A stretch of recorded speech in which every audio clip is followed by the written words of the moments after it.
Peasant, cat, dog, and dwarfs. Many, many years ago, in a small hamlet, there lived a peasant widow and her son. When the little boy had grown into a fine lad, one day he said to his mother, "Give me one of the pouches of gold coins that father had left for me and I will go out into the world and seek my fortune." The good woman, handing out to her son one of the 3 pouches, said, "My son, be prudent in the use of your wealth." She then blessed him and wished him good luck. As Ivan the young man wended his way through the forest, he met a shepherd with a dog. "Would you mind selling your dog to me?" he asked pleasantly. "But what are you going to offer him?" inquired the shepherd. "A bag of 100 shining gold pieces," replied Ivan, dangling the pouch to and fro. The man's eyes widened. He at once seized the bag, let go of the dog's lead, and took to his heels, lest his simple customer should change his mind. "What have you brought, my foolish son?" exclaimed his mother, rather shocked. "A shaggy mongrel for 100 gold pieces." Another day, Ivan set out with the second pouch and this time returned home accompanied by a white Siamese cat with a long fluffy tail. "You know best how to make use of your money, in spite of my caution," sighed his mother sadly. A month rolled by. One fine morning, with the last bag of gold pieces, Ivan along with Tommy the mongrel and Jimmy the Siamese cat rambled deep into the woods. The dog and the cat seemed to lead him in a certain direction. He quietly followed them. Soon they met a hawker, who was resting a while under a tree on his way to the village to sell his wares. "Good morning, young lad," he said. "You have nice little pets. Would you like to buy this tiny trinket from me?" "How much do I pay for it?" asked Ivan. "Just 5 pieces of silver," the hawker was going to say. But Ivan came out with his own proposal. "I can give you a bag of 100 gold pieces." The hawker handed over his tiny ware without the least delay and then snatching the pouch hurried away, lest his foolish client should change his mind. Ivan fondled the plain rusted ring in his hand and then managed to slip it through one of his fingers. Lo and behold, there stood before the astonished eyes of the peasant lad and his mates, 200 little dwarfs, dressed in green, with feathered hats and equipped with tiny bows and arrows. "Command us, master. We are at your service," they said in one voice. "My mother is very disappointed and unhappy. Fill her with joy and let her face glow with smiles," ordered Ivan. "Your will shall be done to the last word, master," they replied in unison and vanished in the twinkle of an eye. When Ivan and his companions reached home, they were surprised to find instead of their crumbling hut, a handsome house with a lovely garden in front of it. Out of its door ran his happy mother, bubbling with joy and with a broad smile almost stretched from one ear to the other. "Son, son," she exclaimed. "I was munching dry bread sitting on our threshold, when all of a sudden I found myself in a great dining hall, eating not bread, but delicious cakes. Ah, it is Tommy and Jimmy who have brought us good fortune," said Ivan. Some months merrily passed and one day Ivan thought to himself that it was high time that he took a wife.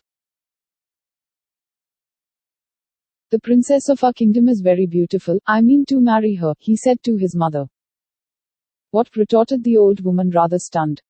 "Are you out of your wits, a king's daughter to marry a peasant's son? You have nothing to offer her." Not even the tiniest jewel. Ivan went to a secluded place followed by his 2 pets. He took out the ring from his pocket and slipped it through his finger. In no time there appeared before them the 200 wee little men who said together, "At your service, master.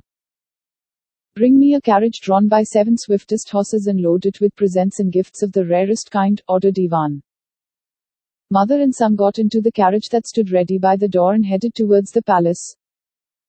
The guards, much impressed by the magnificent sight, at once admitted them to the king's presence. Placing the gifts before the king, Ivan said, with a bow, "Your Majesty, though born a peasant, I possess the wealth equal to any prince. I seek your consent to marry your beautiful daughter." The king keenly eyed the jewels, rubies and precious stones spread before him and burst into laughter. "My daughter has all these and much more," said he. "Of course," continued the king, "if you could offer us the sight of a crystal palace, surrounded by trees laden with golden apples before the cock crows at dawn, we may then consider your daring proposal. Mind you, if you take up the challenge and fail, you will be put forever into the darkest dungeon." No doubt, the king had been amazed at the boy's wealth and audacity and wished to test him further. Tears rolled down the old woman's wrinkled cheeks as they journeyed homewards. "Don't you be anxious, dear mother," Everything will be all right, consoled her son. At night, when the stars began to shine in the sky, Ivan and his two mates proceeded to the edge of the forest.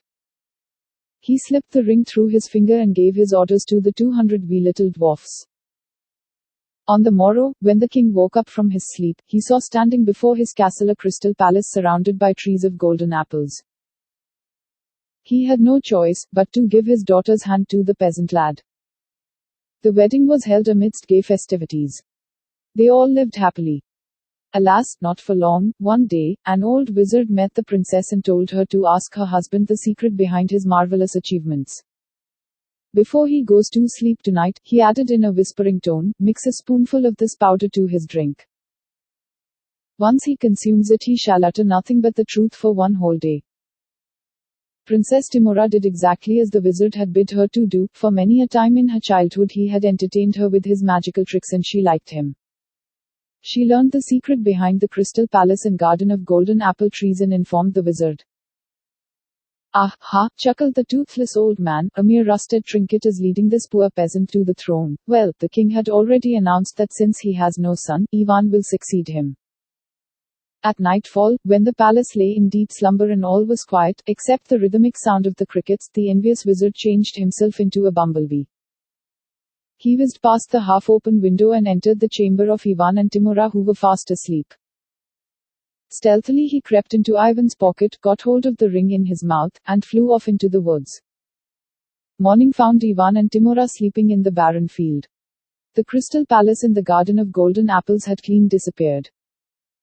The king turned red in anger and thundered at his son-in-law, "You cheat, you have deceived me through a mere illusion. I grant you only 3 days' time to restore the palace in the garden. If you fail, your head shall be chopped off." "Our master is in grave danger," said Jimmy the Siamese cat. "It must surely be the wicked wizard who has stolen the magic ring. We must recover it as soon as possible. Otherwise, the king will kill our loving master," joined Tommy the mongrel. Soon it grew dark.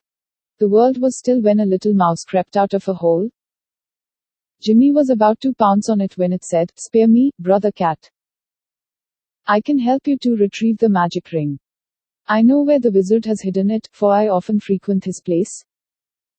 So the dog, the cat, and the mouse hurried to the wizard's house, a large trunk of a dead tree. The grandfather clock struck midnight and the old man was blissfully snoring. The sharp teeth of the mouse gnawed into his ancient chest and discovered the ring. It was nearing dawn. At daybreak, Ivan would be killed if he failed to accomplish the task set before him.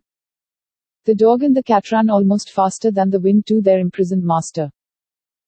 The mouse sat on Tommy's back as he was rather slow to keep up with them. Through the small window of Ivan's room, the ring was dropped into his lap. That was when he was already preparing himself to bid goodbye to the world. He at once slipped it through his finger. "At your service," said the 200 little dwarfs. "Rebuild the crystal palace in the garden of golden apples," ordered Ivan. In the morning there was much rejoicing in the realm. When the king came to know what had happened, he threw the wicked wizard into the deepest, darkest dungeon.